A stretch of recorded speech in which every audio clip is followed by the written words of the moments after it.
Hi guys, it's Lucy, and today I'm going to be doing my December wrap-up and the Biannual Bibliothon TBR. I decided to combine my wrap-up with this TBR because my wrap-up's going to be pretty short because I only read 3 books. I only finished 3 books in December and they were all rereads. And I will not be doing a general January TBR because I'm going to be taking part in 2 readathons this month.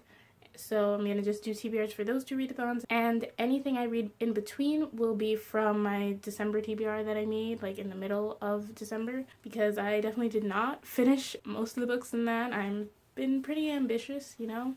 I just hadn't realized how burnt out I was from school, so I didn't really read that much. But let's get into the books that I finished in December. All of these I started before December, but I finished them in this month. First book I finished in December was Pride and Prejudice by Jane Austen. Isn't this cover so pretty? It's actually kind of worn down, which I'm disappointed by because I've been carrying it around a lot because I've been reading it for like 2 months. I still love this book.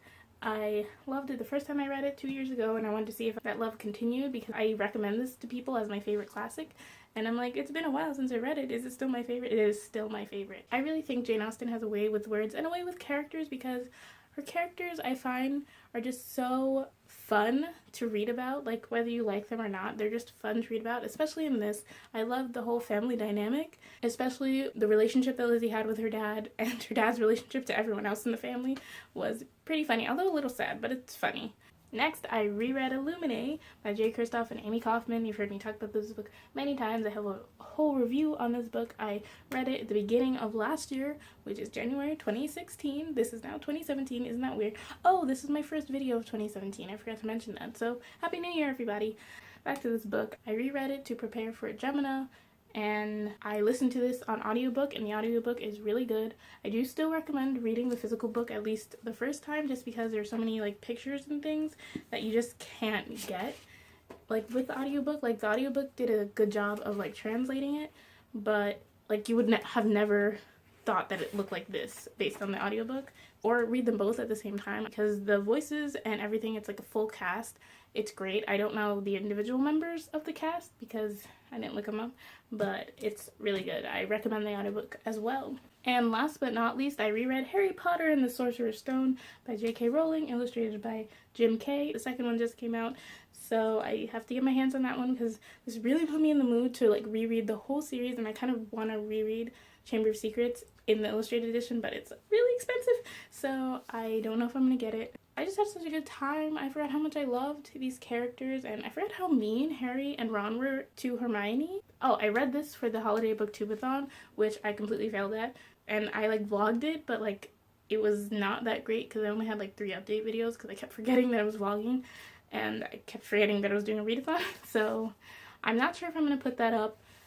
But if I do end up putting the vlog, I'll link you to it. And if I don't, I'll link you to, like, I had like a little mini rant about Hagrid and how much I appreciated him and how I felt like Harry didn't appreciate Hagrid enough through the series. But on Tumblr, there's like this text post floating around about how Harry should have named one of his kids after Hagrid.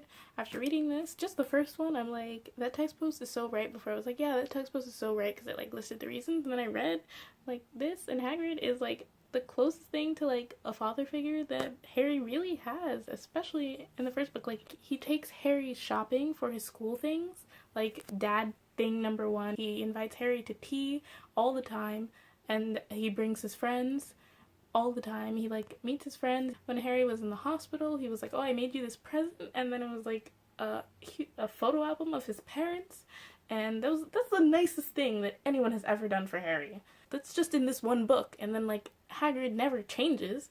He doesn't become a bad person. Like, why isn't one of Harry's kids named after Hagrid? Hagrid is the best.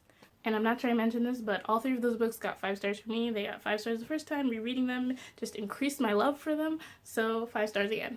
Next, we're going to talk about the books that I'm going to be reading for the Biannual Bibliothon. I take part in this readathon every time it comes up since I've been on BookTube. It's just a fun readathon. It's hosted by a large group of lovely ladies. I'll link their specific readathon channel down below. I think it starts tomorrow actually, because I think I'm putting this up on Saturday, so sorry for late notice once again. The first challenge for the Biannual Bibliothon is to read the group book, which is Stalking Jack the Ripper by Carrie Maniscalco. I'm not going to be doing this challenge because I don't feel like it. I don't have this book. I really don't have any interest in reading this book, so I'm not going to read it. The second challenge is a throwback, which is to pick any Bibliothon challenge they've done before and then do that challenge. I chose the challenge to read a book from your favorite genre. My favorite genre is contemporary, so I'll be reading Everything Leads to You by Nina LaCour. It's a contemporary book about a girl who likes girls, and I think there's some kind of mystery involved, and it's supposed to be like a fun, light, fluffy contemporary book, and I'm excited to get to this. The next challenge is to read a 2016 new release. For that, I have Gemina by J. Kristoff and Amy Kaufman. As I just mentioned, I reread Illuminate, so I'm ready to read this. I'm probably going to save this till the end of the readathon because I feel like after I read this, I'm not going to be able to read anything else. I'm not ready for this, okay? You know? No, you don't know, okay? Unless you do know and you've read it or you read Illuminate. I don't know. Where am I going with this? Next challenge. The fourth challenge is to read a book that a booktuber recommends to you. Okay, so no one has specifically said to me, read this book, but I remember when I first started BookTube, everyone was recommending this book, so I'm just gonna go with it. And that book is I'll Give You the Sun by Jandy Nelson. Everyone was talking about this book when I first started BookTube. So it's supposed to be really good, and I'm excited to read it, and hopefully it doesn't hurt me too much. The fifth challenge is to read a book you were really excited for but you never picked up. A Gathering of Shadows by V.E. Schwab. This is the second book in the Darker Shade of Magic series, Shades of Magic series. I don't know what it's called, but I read the first one. I really, really liked it. I think it was one of my favorites of 2015. And I never picked up the second one. And the third one is about to come out, so you know it's time. Next, read a retelling. The Rose and the Dagger by Renee Ade. Is that how you say her name? I've looked it up like 3 times and I'm wrong every time. This is the second book in the Wrath and the Dawn duologies, so I only have to read this book and then I'm done with the whole series. I like the Wrath and the Dawn, not as much as other people, but I liked it, and hopefully I'll really like this one. And this is a retelling of Arabian Nights. And last but not least, we have Read a Diverse Book.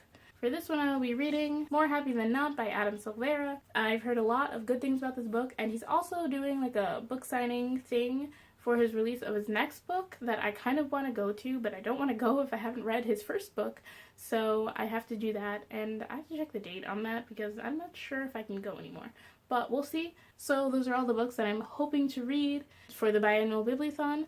I am missing one book because I'm not doing the read a group book, and if I want to do 7 books, which I probably won't make it to if we're being honest here, but if I want to read 7 books, I'll have to choose another one. It'll probably be Uprooted by Naomi Novik because it's been on my shelf for so long and I haven't read it. Or I might choose something shorter, who knows, we'll see. But yeah, those are all the books I want to talk about in this video. Thank you so much for watching. If you like this video, please be sure to give it a thumbs up. If you're taking part in the Biannual Bibliothon, let me know down below and let me know your TBR. Again, thank you so much for watching. Subscribe if you haven't already, and I'll see you in my next video. Bye! Hi guys, it's Lucy, and today I'm going to be doing my December wrap-up and the